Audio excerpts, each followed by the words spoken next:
فرمایا کہ جس قدر نافرمانی ہوتی جاتی ہے حق سبحانہ و تعالی سے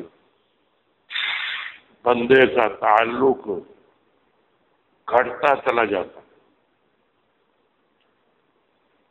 اور اس دوسرے ضرر کا مقتضا یہ ہے کہ اگر گناہوں پر عقوبت اور سزا کا اندیشہ نہ ہو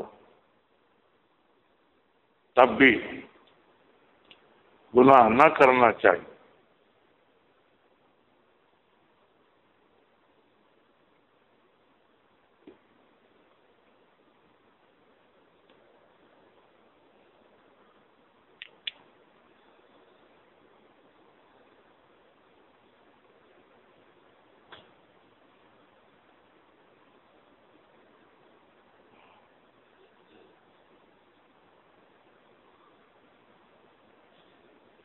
اس ملفوظ میں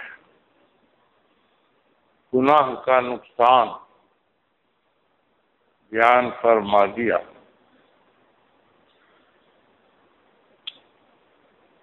جس قدر آدمی گناہ کرتا ہے اس قدر اللہ تعالی سے تعلق کم ہو جاتا ہے۔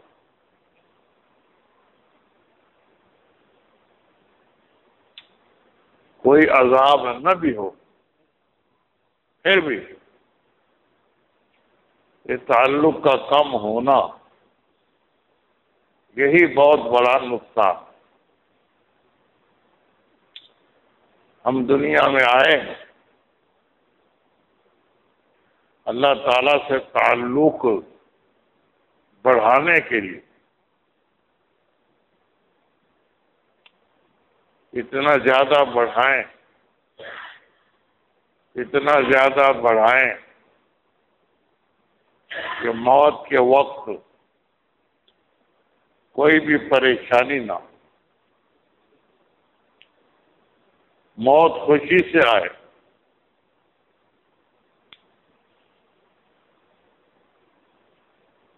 اللہ تعالیٰ کی زیارت کا ذریعہ ہے موت،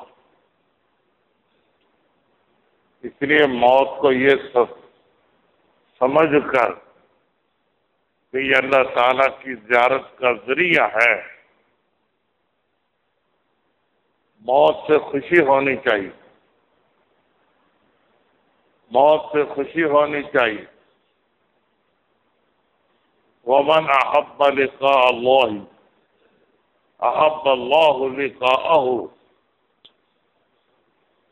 جو اللہ تعالیٰ سے ملنا پسند کرتا ہے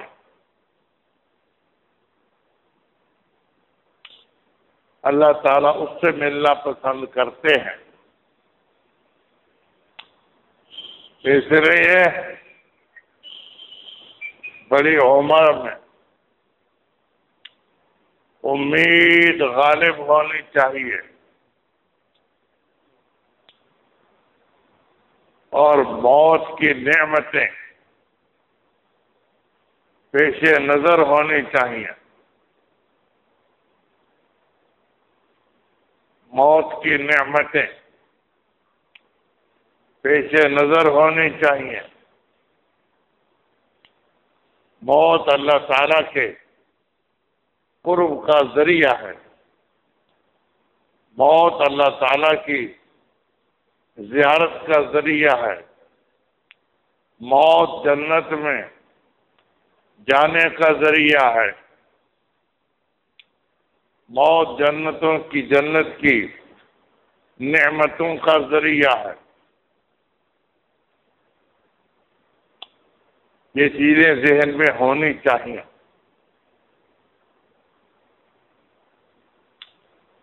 ابن فارس ان کی جب موت کا وقت قریب آیا تو اللہ تعالی نے 8 جنتیں دکھا دی، جس میں چاہو چلے جاؤ۔ انہوں نے یہ شعر پڑھ دیا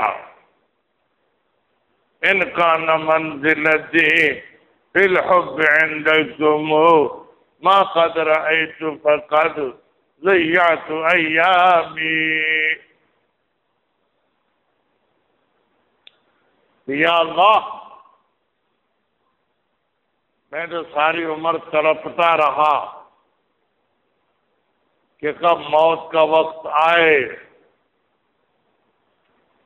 اور اللہ تعالی کی زیارت ہو.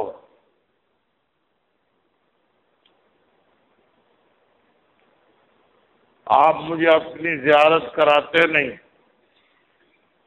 جنت دکھاتے ہیں.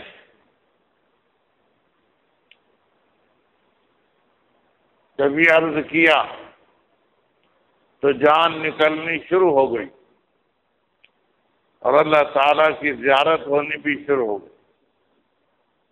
جان نکل رہی ہے، زیارت ہو رہی ہے.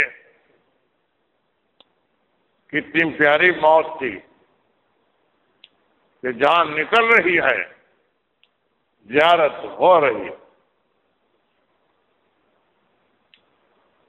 اور زیارت سے بھی بڑھ کر اللہ تعالیٰ کی رضا کا مقام ہے. زیارت سے بڑھ کر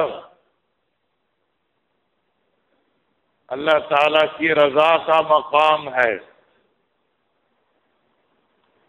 جب جنت میں زیارت بھی ہو چکے گی تو اللہ تعالیٰ فرمائیں گے اب میں تمہیں ایسی نعمت دیتا ہوں جو پہلی سب نعمتوں سے بڑھ کر ہے.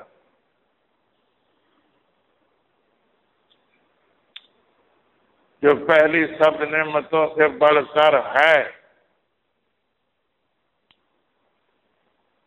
اس وقت یہ فرمائیں گے کہ اب میں تم سے راضی رہوں گا، کبھی ناراض نہیں ہوں گا. اب میں تم سے راضی رہوں گا، کبھی ناراض نہیں ہوں گا. تو یہ نعمت جنت کی سب نعمتوں سے بڑھ کر ہوگی. ان کی رضا، ان کی رضا، ان کی رضا. جو کام کرے ان کی رضا کے لیے کرے، گناہ چھوڑے رضا کے لیے، نیکی کرے ان کی رضا کے لیے. جی ہاں جی ہاں جی ہاں جی ہاں. رضا سب سے اونچی نعمت ہے، سب سے بڑی نعمت ہے. اس لیے اس کی کوشش دنیا میں بھی کرتا رہے، ہر قدم میں کرتا رہے. ہر قدم میں مقصود اللہ تعالیٰ کی رضا ہو. اللہ تعالیٰ ہمیں توفیق دے. آمین.